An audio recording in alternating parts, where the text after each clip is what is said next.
അമ്മ ചിരിക്കമ്മ. അയ്യേ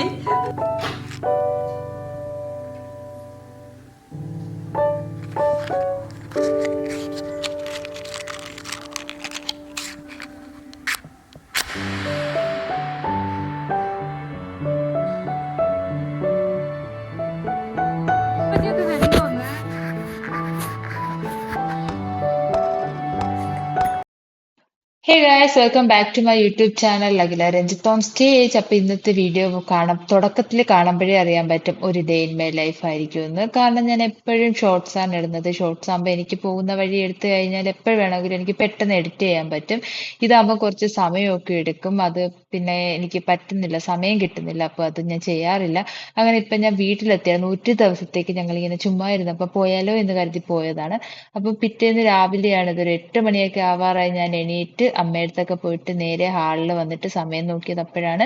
അതിനുശേഷം ഞാൻ നേരെ പുറത്തിറങ്ങി കഴിഞ്ഞിട്ട് ഇവരെയൊക്കെ കാണാന്ന് വെച്ച് ഇതെല്ലാം ഞാൻ വെച്ച ചെടികളാണ് ഗൈസ്. ഇതെല്ലാം എന്റെയാണ്.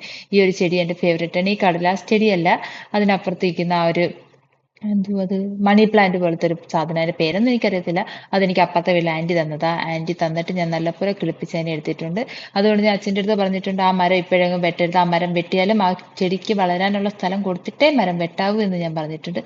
പിന്നെ ഞാൻ അവിടേക്ക് ഇങ്ങനെ കറങ്ങി നടക്കും. കാരണം ഈ ചെടിയെല്ലാം എൻ്റെ, ഇത് വേറെ ആരുടേതുമല്ല. ഇതെല്ലാം ഞാനാ വെച്ച് പിടിപ്പിച്ചേക്കുന്നത്. ഇത് നശിച്ചു പോയാൽ എനിക്ക് ഭ്രാന്താകും എന്നുള്ളത് കൊണ്ട് അതെല്ലാം ടാപ്പിനടുത്ത് എത്തിക്കൊണ്ട് അമ്മ സൂക്ഷിച്ചു വെച്ചേക്കുവാണ്. പിന്നെ ഈ പുളിഞ്ചി മരം അമ്മയുടെ. അപ്പൊ അതിനടുത്ത് പോയിട്ട് പുളിഞ്ചിക്കയൊക്കെ നോക്കിയപ്പോഴത്തേക്ക് അച്ഛനകത്ത് ചീനിക്കമ്പ് വെട്ടി വെച്ചേക്കുന്നു. അപ്പൊ അത് നല്ലപോലെ കാണാൻ പറ്റുന്നില്ല. അങ്ങനെ ഞാൻ ഈ ഒരു ടാങ്കിനടുത്ത് വിട്ടപ്പോൾ ഇത് ചരിവ് പണി. ഈ ചരുവത്തിൽ കുറെ വെള്ളം ഒഴിച്ച് ഞാൻ കുറെ മീനെ വളർത്തുന്നുണ്ട്. അപ്പം ഇത് പച്ചമുളക് വളർത്തിയതാ. അതും സൂപ്പറാ. അത് ഉണ്ണിയുടെ വീട്ടിൽ നിന്ന് കൊണ്ടിട്ട് വിത്തായിരുന്നു. അത് കിളിച്ച് വന്നത് നല്ല ടേസ്റ്റാണ്, സൂപ്പറാണ്. അപ്പൊ അത് കഴിഞ്ഞിട്ട് നേരെ അതിനകത്ത് പോയി. അതിനകത്ത് കുറെ മീനും സാധനങ്ങളും ഒക്കെ ഉണ്ട്. ഇതിലെല്ലാം ഞാൻ പിടിച്ചിട്ടത്. ഈ പിടിച്ചിട്ട് എനിക്ക് ഇഷ്ടം പോലെ വഴക്ക് കിട്ടതാണ്. നീ മീനെ പിടിച്ചോണ്ട് അതിനകത്തിട്ട് ആ ടാങ്കിൽ കിടന്ന മീനൊക്കെ കാക്ക എടുത്തോണ്ട് പോകും, വേറെ എന്തെങ്കിലും എടുത്തോണ്ട് പോകുന്നു. പക്ഷേ കേസ് ഇതൊന്നും കാക്ക എടുത്തോണ്ട് പോയില്ല. ഈ കഴിഞ്ഞ ദിവസം എന്നെ അമ്മ വിളിച്ചപ്പം പറയുന്നത്, അതിനകത്തൊരു പട്ടി ഉണ്ടല്ലോ, ചൂട് കായാൻ വേണ്ടിയിട്ട് അവൻ വെള്ളത്തിൽ ചാടിയതാ. അതിൽ കയറി കിടന്നു കൊടുത്ത് അതിനകത്തുള്ള വെള്ളം മൊത്തവും പോയി. മീനെ ഒന്നും കാണാനില്ല. പിന്നെ അമ്മയും ഉണ്ണിക്കുട്ടനാണെന്ന് തോന്നുന്നു, അവനും കൂടി അതെല്ലാം പിടിച്ചിട്ടിട്ടുണ്ട് അതിനകത്ത്. അതിനുശേഷം ഞാൻ പിന്നെയും കടലാസിരിയൊക്കെ കാണാൻ പോയി. പിന്നെ ഞാൻ അവിടെ എല്ലാം ഇങ്ങനെ നടന്ന് എൻ്റെ വാഴയിലയെല്ലാം കീറിപ്പോയി. കാരണം ഇപ്പം നല്ല കാറ്റാണല്ലോ. പിന്നെ മാവിലൊക്കെ മാങ്ങയുണ്ട് കണ്ടോ. അപ്പൊ ഇനി ഞാൻ ചെല്ലുമ്പോഴത്തേക്ക് ആ മാങ്ങയൊക്കെ സെറ്റായിട്ട് നിൽക്കും. പക്ഷെ ഞാൻ മാങ്ങയൊന്നും അങ്ങനെ കഴിക്കത്തില്ല. അത് വേറെ കാര്യം. ഇങ്ങനെ കാണാൻ മാത്രമേ ഇഷ്ടമുള്ളൂ. എനിക്ക് പുളിയോടൊന്നും അത്ര താല്പര്യമൊന്നുമില്ല. പിന്നെ വാഴക്കുലയൊക്കെ ഉണ്ട്. വാഴക്കുലയൊക്കെ വിളയുമ്പോൾ ഞാൻ വെട്ടിക്കൊണ്ട് പോകും, അത് വേറെ കാര്യം. പിന്നെ അപ്പുറത്തൊക്കെ മാവുണ്ട്. പിന്നെ ഈ ശംഖുപുഷ്പമുണ്ട്. ഈ ശംഖുപുഷ്പം അടിപൊളി അടുക്കാണ്. ഇത് അമ്മ നട്ടു വെച്ചത്. ഇത് മാത്രമേ ഉള്ളൂ അമ്മയുടേത്, ബാക്കിയെല്ലാം എൻ്റെതാ. അന്ന് ഞാൻ ചെന്നപ്പോൾ കുറച്ച് കടലാസിരിയൊക്കെ ഞാൻ മോഷ്ടിച്ച് കൊണ്ടുവച്ച് നട്ടു കൊടുത്തിട്ടുണ്ട്. വരുന്ന വഴിയിലെല്ലാം ഞാൻ പിച്ചിക്കൊണ്ട് പോയിട്ടുണ്ട്. എന്നിട്ട് പിന്നെ ദാണ്ട് ഗൈസ് ഞാൻ കണ്ണും തെറിഞ്ഞ് വരിക.